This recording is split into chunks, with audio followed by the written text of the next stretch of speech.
جھوٹ نہ بولے اور ایک کسی کو دھوکہ نہ دے. میرے نبی نے فرمایا میرا امتی ہر گناہ کر سکتا، دو نہیں کر سکتا، ایک جھوٹ کبھی نہیں بولے گا، ایک دھوکہ کبھی نہیں دے گا. تم جھوٹ نہ بولیں، دھوکہ نہ دیں، ظلم نہ کریں، زیادتی نہ کریں. ظلم و زیادتی سے اللہ کا غضب حرکت میں آ جاتا ہے. میرے نبی نے فرمایا من آذا ذمیا فقد آذانی، جس نے کسی غیر مسلم کو بھی دکھ پہنچایا تو اس نے مجھے دکھ پہنچایا. جس نے کسی غیر مسلم کو دکھ پہنچایا اس نے مجھے دکھ پہنچایا. میرے نبی نے تو اپنے ساتھ رہنے غیر مسلموں کے ساتھ اتنی رحمت للعالمین کا ثبوت دیا. ہم ان کے برتن بھی الگ کرتے، وہ برتن کو ہاتھ لگانے میں دھو، برتن دھو کے لاؤ، اتنی نفرت کا اظہار. بھائیو محبت سے رہیں. اپنے کاروبار میں ہو سچ بولو، صحیح تولو، وعدہ خلافی نہ کرو، وعدے سے پھرو مت، کسی کو دھوکہ نہ دو، کسی کو فراڈ نہ کرو. بازار کا دین سچائی ہے، صحیح تولنا ہے اور دھوکہ نہ دینا ہے. گھر کا دین ماں باپ زندہ ہیں، ان کے پیر دھو لو، ان کی دعائیں لے لو. گھر والے ہو اپنی بیوی سے حسن سلوک کرو، گالی دینا، تانے دینا، طنز بولیاں، اپنے گھروں کو آگ نہ لگاؤ. ہمارا جوائنٹ فیملی سسٹم ہے، ماں باپ کو اپنا مقام دو، بیوی کو اپنا مقام دو. ہمارا سسرالی معاشرہ ظالم ہے، درد سے کہہ رہا ہوں ظالم ہے. ہمارا سسرالی معاشرہ ظالم ہے، چاہے دیندار کہلاتے ہوں، چاہے دنیا دار کہلاتے ہوں، چاہے پڑھے لکھے کہلاتے ہوں، چاہے ان پڑھ کہلاتے ہوں. ظلم ہے، میں کہاں سے اس کی تعویل کروں. اگر ماں باپ کی طرف سے زیادتی ہے اپنی بیوی کو بچاؤ. اور کہیں بیویاں ایسی زوردار ہیں کہ وہ گھر کو آگ لگانے پر آئی ہوتی ہیں، اگر بیوی زیادتی کرے تو ماں باپ کو بچاؤ. یہ تمہارا کام بیچ میں ایک پل بننا ہے، دونوں رشتوں کو جوڑنا ہے. جس طرف بہنوں کی طرف سے زیادتی ہے بیوی کو بچاؤ، بیوی کی طرف سے اپنے دوسرے رشتوں کو بچاؤ.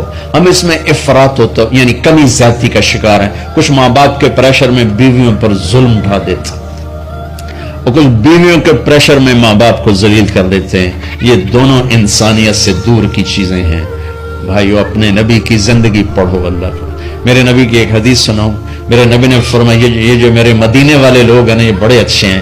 ان کے گھر میں جب کسی کی ڈولی اترے نا تو اسے یوں لگتا ہے جیسے میں اپنے ماں باپ کے گھر ہی آ گئی. یہ چند دن پہلے میں نے حدیث پڑھی تو مجھے بڑا مزہ آیا کہ میرا تو مستقل مضمون بیان کرتا رہتا ہوں. آپ نے فرمایا کہ یہ جو میرے انصار ہیں مدینے والے، ان کے گھر میں کسی کی ڈولی آ جائے تو اسے یوں لگتا ہے جیسے اس کو اپنے ماں باپ اور ساس سسر میں کوئی فرق ہی نہیں نظر آتا کہ یہ ایسے اچھے اخلاق کے لوگ ہیں. چلو اگر یہ نہیں ہو سکتا تو کم از کم یہ نفرت تو نہ ہو. لگائی بجھائی، لڑائی جھگڑے، طلاقوں کی شرح بڑھ چکی ہے صرف زبان کی بدتمیزی پر، صرف زبان کی بدتمیزی پر، صرف زبان کی بدتمیزی پر طلاقوں کی شرح بڑھ چکی. بھائیو اپنے اخلاق سے اپنے رشتوں کو جیتو. ماں باپ کا دل جیتنا ہے، بہن بھائیوں کا دل جیتنا ہے، اپنی بیوی کا دل جیتنا ہے اچھے اخلاق کے ساتھ. بیوی کی ذمہ خامن کا دل جیتے اچھے اخلاق کے ساتھ، ساس سسر کا دل جیتے اچھے اخلاق کے ساتھ، اپنے بہن بھائیوں کا دل جیتے اچھے اخلاق کے ساتھ. میرے رب کی قسم تم چپ رہنا سیکھ لو، عزت تمہارے قدموں میں آ کے گرے گی. جواب نہ دو، چپ ہو جاؤ، اللہ عزت تمہارے قدموں پہ لا کے کھڑا کر دو. تمہارے قدموں میں آ کے اللہ عزت کو گرائے گا. اولاد کو عزت دو، اولاد کو عزت دو، اولاد کو عزت دو. ان کو ٹائم دو، پھر یہ ساری زندگی تمہارے غلام بنے گے. 3 سال کے بچے کو اسکول میں دھکا دے دیا، آیا تو ٹیوشن والے کے پاس بھیج دیا اور خود اپنے مزے کیے تو یہ اولاد کبھی تمہاری نہیں ہوگی. انہیں ٹائم دو اور اولاد کی خواہشات کا خیال کرو. ان پر ایسے ماں باپ ہونے کی ایسی دھونس مت جماؤ. آج کل اولاد نافرمان ہے، آدھا قصور ماں باپ کا ہے، آدھا اولاد کا ہے. کہ یہ وہ شفقت اور وہ محبت اور وہ ٹائم